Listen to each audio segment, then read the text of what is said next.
안녕하세요. 인생한방입니다. 오늘은 국제금융센터에서 온 글로벌 경제 리스크, 10월달 리스크에 뭐가 있는지 같이 좀 알아보도록 하겠습니다.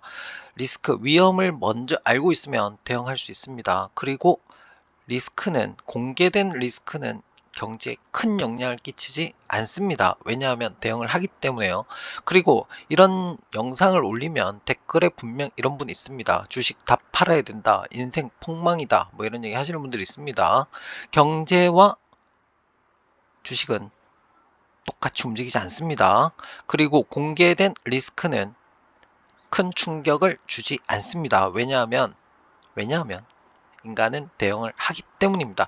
자, 일단 보겠습니다. 10월 달에 어떤 리스크가 있는지. 여러분이 잘 아시는 리스크는 중동 전쟁이죠. 지금 이스라엘하고 지금 골치 아픕니다. 그 내용도 좀 이따 하도록 하겠습니다. 자, 10월 달에 가장 중요한 이슈는 여기 나와 있는 중동 사태 등으로 국제 유가가 불안하다. 이 얘기가 가장 중요한 이슈라고 생각하시면 되고요. 구체적인 내용 알아보도록 하겠습니다.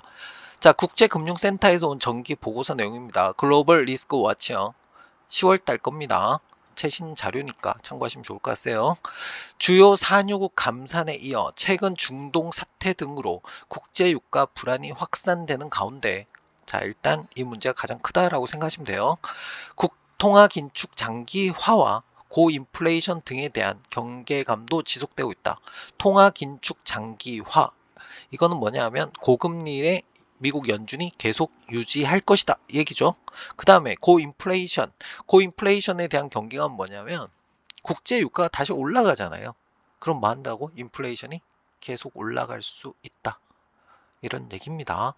자, 향후 중동 사태의 확전, 사우디의 증산 지연, 이란의 원유 수출 감소 등이 현실화할 경우 유가 변동성이 확대될 가능성이 높다. 결국은 유가가 경제를 끌고 갈 것이다. 일단 유가를 계속 보셔야 된다라고 말씀을 드리고 싶고요. 그 다음에 두 번째, 중국을 걱정을 했잖아요. 근데 중국의 내수 위축 우려가 일부 지표들의 개선으로 다소 줄어드는 모습이나 그렇게 나쁘지는 않은 것 같다, 조금 좋아지는 것 같다, 이 얘기를 하고 있습니다. 하지만 중국의 가장 큰 문제는 역시 부동산이죠. 부동산 관련 기업의 자금 경색 리스크 등이 여전히 내수 확대를 제약하고 있다. 그래서 중국을 계속 보고 있는 겁니다. 뭘 보고 있어? 야, 부양책 좀 내. 부동산 살려. 이 얘기를 하고 있는 겁니다. 근데 미적거리고 있죠. 예, 미적거리고 있고 확불해야 되는데 이게 불씨가 계속 살아있다, 이 얘기로 생각하시면 될 것 같습니다. 자금 조달 환경 약화로 일부 업체의 신용 등급이 강등되고 부동산 시장 심리 악화가 심화되고 있어 건설 업계의 신규 투자와 가계의 소비 확대는 당분간 제한적일 전망이다. 예. 그래서 뭐 돈을 이제 경기가 좋아지려면 결국은 뭘 살려야 돼? 부동산을 살려야 되거든요. 근데 미적미적 되고 있으니까 계속 보다 안 좋다. 내수는 조금 살아나는 것 같은데 요것만 좀 해주면 어떻겠니? 라고 계속 얘기를 하고 있는데 중국에서 지금 얘기를 안 듣고 있는 거죠. 예. 자, 내용 더 볼까요? 글로벌 주요 리스크입니다. 통화 긴축 기조가 장기화될 것이다. 일단 여기서 보셔야 될 게 뭐냐면 11월 금리 인상을 안 할 것 같다라는 얘기를 계속하고 있습니다. 원래는 11월 달에 한 번 더 하고 올해는 끝내겠다라는 거였거든요. 근데 제가 보기에는 뭐였냐면 뭐 여러 번 말씀드렸지만 지금 현재 미국 금리 수준은 굉장히 높습니다. 굉장히 높아서 조금 더 올리면 큰일 날 수도 있는데, 이런 상태이기 때문에 못 올리는 거였거든요.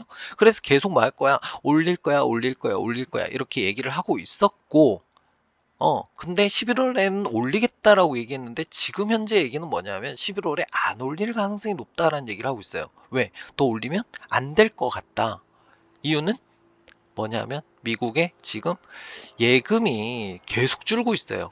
그러니까 미국이 그동안에 좋았던 게 뭐냐면 코로나 때 뿌렸던 돈들, 그리고 고용이 워낙에 좋고 임금이 계속 올라가니까 얘네들이 뭐 했냐면 좋았단 말이야. 근데 이제는 소비할 여력이 없다는 거야. 미국에서는 더 이상 소비할 능력이 없으니까 지금 전 세계가 누굴 쳐다보고 있는 거냐면 중국을 쳐다보고 있는 거예요. 니네가 돈을 좀 써야 된다.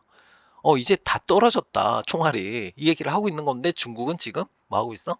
미적미적대고 있는 거죠. 그래서 답답하다라는 얘기고, 여기서 통화긴축 기조 장기화는 뭐냐면 11월에 올리느냐 안 올리냐의 문제가 아니에요. 제가 이전에 올린 영상에도 있지만 지금처럼 높은 금리를 계속 유지할 것이다. 언제까지 유지할 것이냐. 내년에는 금리 인하를 해야 되는데 이거 하반기냐. 그때까지 계속 고금리 유지하면 힘들 텐데 이 얘기하고 있는 거예요. 그래서 가장 높은 거는 뭐냐면 11월에 금리를 올리느냐 내리느냐의 문제가 아니고 내년도 금리 인하가 언제 어떻게 진행되느냐가 가장 중요한 이슈가 됐다라고 생각하시면 돼요. 자, 그리고 고인플레이션이 뭐하고 있어? 지속되고 있어. 이거 좀 꺾이는가 했거든요. 그래서 좀 기대감이 있었는데 지금 어떤 문제 때문에 국제 유가가 불안하다는 거야. 중동 사태로 인해서. 뭐 그 전에도 이런 얘기들 많이 있었습니다. 사우디에서 감산을 한다. 그래서 유가를 올리겠다. 이런 얘기를 했지만 시장에서는 뭐라고 생각했냐면 야, 그렇게 계속 내리면 니네가 힘들 텐데. 니네도 역시 너무 비싸면 못 팔 텐데. 왜냐하면 최근에도 이제 뭐 원유 가격이 계속 높으니까 수입을 안 해. 각국에서 이제 줄이는 거야, 수입을. 그러면 어떻게 돼? 못 팔아먹는단 말이지. 그래서 얘네들이 감산을 계속 할 수 있을 거에 대한 시장에서는 반응은 뭐였냐면, 아, 그래도 뭐, 결국은 뭐 할 거야? 좀 더, 감산을 하지 않을 가능성이 높고, 이것도 역시 위협이 아니겠느냐. 이렇게 생각했는데, 감산하고 관련 없이 지금 중동 사태가 터져버리니까 이게 어떻게 될지 알 수가 없다는 얘기야. 그러면서 국제 유가가 굉장히 불안해지는 거죠. 오늘 보니까 금값도 많이 올랐어요. 불안하다는 거야. 불안하니까 안전자산 쪽으로 지금 자금이 몰리고 있는 거거든요. 그래서 이 부분을 좀 생각을 좀 해봐야 될 것 같고, 제가 여러 뉴스들을 좀 봤거든요. 이게 쉽게 끝날 문제가 아닌 것 같아. 처음에는 저는 그냥 뭐 입자 정도로 생각해서 단기적으로 사건이 터진 다음에 조금 유가 좀 올랐다가 어느 정도 수습하고 끝나지 않을까? 라는 생각을 했는데 그렇지 않을 것 같아요. 왜냐하면 이스라엘 입장에서는 피해가 너무 커서 그냥 넘어갈 수가 없어. 어. 그리고 인질까지 잡고 있고 이거 그냥 끝낼 수 합의로 해서 웃으면서 손잡고 끝날 문제는 아닌 것 같다라는 생각이 좀 듭니다. 그래서 이 문제는 한동안 좀 갈 가능성이 높은 파장으로 보는 게 맞을 것 같다. 그 파장의 크기가 얼마나 오랫동안 강하게 갈 것이냐. 이게 이제 여러분이 초점을 맞춰서 보셔야 될 문제인 것 같고요.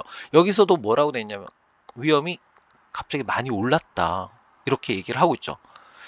자, 그 다음에 가격이 조정이 되고 있다. 이건 부동산 얘기입니다. 부동산 가격이 내려가고 있다. 폭락하지 않을까라는 부분은 뭐 그렇게 높은 수준은 아닌 것 같다. 하지만 이거를 뭐 해야 돼? 끌어내리는 게 주식 투자자 입장에서는 도움이 될 것이다. 세계 경제 입장에서도 도움이 될 것이다. 중국이 이걸 해줘야 되지 않느냐 얘기를 하고 있는 거죠. 그 다음에 중국 내수 위축은 위험도가 떨어졌다고 나옵니다. 앞에서 얘기했지만 조금 좋아지고 있다. 좀 좋아지고 있는데 부동산만 좀 어떻게 좀 해주면 안 되겠니? 그러면서 부동산 하락을 좀 막아주고 돈이 조금 풀려 나오면 차이나 머니가 좀 풀려 나오고 하면은 좀 좋아지지 않을까? 이 얘기를 하고 있는 거죠. 자, 결국은 정리하겠습니다. 그래도 지금 10월 달에 가장 중요한 리스크는 뭘로 봐야 돼? 통화긴축 기조 장기화. 올해가 아니고 언제? 내년도에 금리 인하를 어떤 식으로 할 것이냐. 이거를 중점적으로 보시면 될 것 같고요. 그 다음에 고인플레이션 지속은 인플레이션 조금 빠질 것 같은데 라는 기대감이 있었거든요. 기대감이 있었는데 문제는 뭐야? 이 중동 사태가 터짐으로 인해서 이 리스크가 계속 높은 순위에 유지될 가능성이 굉장히 높다. 그 다음에 지금 나오는 내용 중에 이제 신용위험 관련된 내용이 나오는데, 저 남미 쪽이 좀 안 좋다? 환율이 좀 위험하다? 뭐 이런 얘기들 좀 있었거든요. 자, 이게 이제 아시아 쪽으로 넘어오면 이게 머리가 아파지는 거거든요. 아시아 쪽에 신용 위험이 있다, 불안하다? 이런 얘기가 나오면 이제 환율이 움직이기 시작할 거고, 제가 환율 분석도 해놨어요, 오늘. 환율 분석은 좀 이따 다시 올려드릴 테니까. 그래서 만약에 남미 쪽에서 위험한 경제 상황이, 신용 위험이 다시 어디로? 아시아로 넘어올 경우에 이게 문제가 커질 수도 있다는 거야. 그래서 이 부분은 넘어오느냐, 전이가 되느냐, 이걸 보셔야 되는데, 결국은 이것도 뭐다? 원유 가격을 좀 보셔야 된다는 얘기예요. 그리고 중국에서 부동산을 좀 살릴 수 있는 뭔가 나온다면 이거 불씨를 좀 끌 수도 있는데, 이 얘기하고 있는 거예요. 뭐 좀 해봐. 이렇게 얘기하는 거야. 자, 그리고요. 경기 침체 얘기가 유럽 쪽에서 나오고 있습니다, 지금. 물가는 높고 경기는 안 좋아. 아주 아주 안 좋은 상황이죠. 뭘로도 막을 수 없다는 최악의 경제 상황이라는 거거든요. 자, 그래서 경기 침체에 대한 얘기들이 좀 나올 것 같은데 이 부분도 역시 뭐냐면 누가 불을 꺼줘야 돼? 차이나 머니가 돌아야 돼요. 그래서 중국에서 뭘 하느냐 이렇게 계속 지켜보고 있는 거고 미국에서 할 수 있는 거는 거의 다 한 것 같아요. 지금 볼 땐. 그래서 칼자루는 앞으로 중국이 지고 있다. 그리고 뭘 중점적으로 봐야 돼? 원유 가격을 봐야 돼. 아시아로 전이 되느냐 안 되느냐 이게 가장 중요한 핵심 포인트가 아닌가라고 생각이 듭니다. 자, 중국이 구원투수가 되어 주길 기대하고 그리고 중동 사태 지금 전쟁 상황은 입자가 아니고 파장이니까 계속적으로 지켜보셔야 할 것 같고 인플레이션 관련된 부분은 원유가 영향을 끼칠 것 같으니까 가장 중요한 요인은 얘랑 그다음 뭐 중국의 부동산 관련 부양책 돈을 뿌리는 거 이게 핵심이 되지 않을까라고 생각이 듭니다. 앞에도 말씀드렸지만 지금 현재 상황을 놓고 리스크가 굉장히 많거든요. 좀 식어가는 리스크인 줄 알았던 금리 이거 다시 이제 내년도에 초점이 맞춰서 다시 올라오고 있고요. 그 다음에 인플레이션 좀 꺾이는 줄 알았더니 원유가 지금 치고 올라오고 있고요. 그 원인은 사우디의 감산도 있겠지만 뭐도 있어? 지금 중동 사태 전쟁이 지금 어떻게 되느냐에 따라서 많이 달라질 것 같고요. 그리고 역시나 경제의 불씨, 나쁜 불씨를 이렇게 끌 수 있는 아이는 제가 볼 때 중국이 어떤 부양책을 내놓느냐 불씨를 좀 끌 수 있느냐, 돈을 좀 뿌려줘야 하지 않느냐라고 생각이 듭니다. 자, 다시 말씀드리지만 경제 상황과 주식은 일치하지 않습니다. 계속 그런 영상들 올라오던데 경제가 이렇게 안 좋은데 이렇게 위험한데 주식에 투자하냐? 주식은 폭망이다. 라는 영상들이 많이 올라옵니다.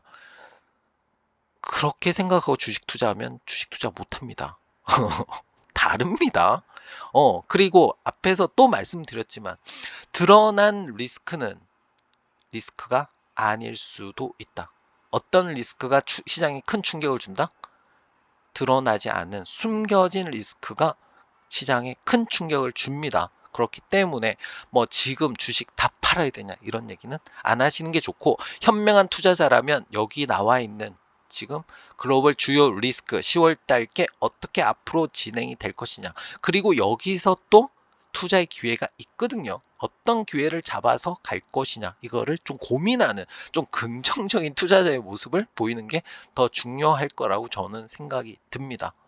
계속 모니터링 하면서 영상 만들어 드릴 테니까 너무 걱정하지 마시고 투자를 좀 냉정하게 머리는 차갑게 가슴은 뜨겁게 그렇게 투자를 하시기 바랍니다. 지금까지 인생 한방이었습니다. 도움이 되셨다면 구독, 좋아요, 알림 설정까지 부탁드립니다. 감사합니다.